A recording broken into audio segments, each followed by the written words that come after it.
Hello students, நம்ம இந்த வீடியோவில் என்ன பார்க்க போகிறோம்னு கேட்டிங்கன்னா, நம்ம ஸ்கூல் பசங்களுக்குலாம் ஒரு சூப்பரான ஒரு அப்டேட்டை தான் நம்ம இந்த வீடியோவில் டீட்டெயிலாக நம்ம பார்க்க போகிறோம். சரிங்களா? கிட்டத்தட்ட 14 மாவட்டத்திற்கு நாளைக்கு லீவானது சொல்லியிருக்காங்க. எந்தெந்த மாவட்டம் எதற்காக இந்த லீவானது சொல்லியிருக்காங்க என்பது நம்ம இந்த வீடியோவில் டீட்டெயிலாக நம்ம பார்க்கலாம். அண்ட் எந்தெந்த மாவட்டத்திற்கு பார்த்திங்கன்னா ரெட் அலர்ட் விட்டுருக்காங்க, அவங்களுக்கும் பார்த்திங்கன்னா எவ்வளோ நேரத்தில் லீவானது சொல்லுவாங்க என்பதையும் நம்ம இந்த வீடியோவில் டீட்டெயிலாக நம்ம பார்க்கலாம். சரிங்களா?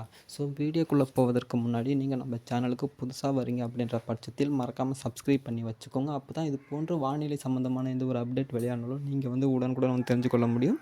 ஸோ இப்போ வாங்க நம்ம வீடியோக்குள்ளே போய் டீட்டெயிலாக நம்ம பார்க்கலாம். ஸோ கைஸ், அதாவது பார்த்திங்கன்னா வருகின்ற அந்த 22ஆம் தேதி, சரிங்களா, நவம்பர் மாதம் 22ஆம் தேதி பார்த்திங்கன்னா புதிய காற்றழுத்த தாழ்வு நிலை உருவாகும்னு சொல்லி ஒரு அஃபிஷியலான நியூஸ் ஆனது வெளியாகிருக்கிறது. ஸோ அதனால் இப்போது பல மாவட்டத்திற்கு கிட்டத்தட்ட சொல்லப்போனால் நம்ம தமிழகம் முழுவதுமே பார்த்திங்கன்னா கனம் முதல் மிக கனமழை பெய்யக்கூடும்னு சொல்லி ஒரு தகவலானது இப்போ வெளியாகிருக்கிறது.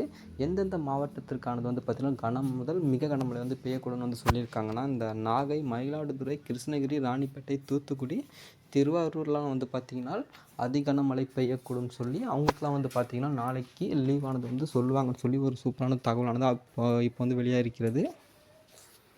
மற்றும் இந்த சென்னை, காஞ்சிபுரம், திருவள்ளூர், வேலூர் சைடு அந்த சைடெலாம் பார்த்திங்கன்னா 22ஆம் தேதி அதிகனமழை பெய்யக்கூடும். அண்டு ரெட் அலர்ட் விடுவதற்கான அதிக வாய்ப்புகள் இருக்குன்னு சொல்லியிருக்காங்க.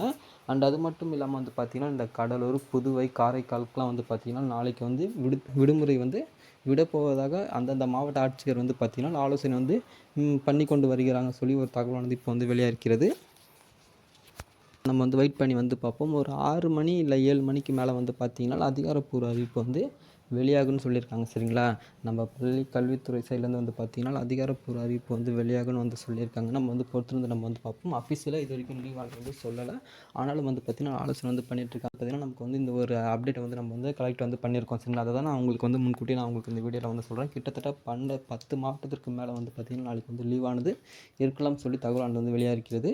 இந்த 7 மணி, சரிங்களா, சாயங்காலம் 7 மணிலேருந்து சம மழை பெய்ய போகுதுன்னு சொல்லி ஒரு தகவலானது இப்போ வெளியாகிறது. அதனால் பள்ளி மாணவர்களுக்கு பாதிக்கப்படாத அளவில் அவங்களுக்கு விடுமுறை விடப்படலாம் சொல்லி ஒரு தகவலானது வெளியாகிறது. சரிங்களா? அப்போ ஸோ அப்படி எந்த ஒரு அதிகாரப்பூர்வ அறிவிப்பு வெளியானாலும் கண்டிப்பாக நான் உங்களுக்கு ஷேர் பண்ணுறேன். அதை நீங்கள் மிஸ் பண்ணாமல் தெரிஞ்சுக்கணும் அப்படின்னு நினச்சிங்கன்னா நம்ம சேனல் சப்ஸ்கிரைப் பண்ணி வச்சுக்கோங்க. நன்றி, வணக்கம்.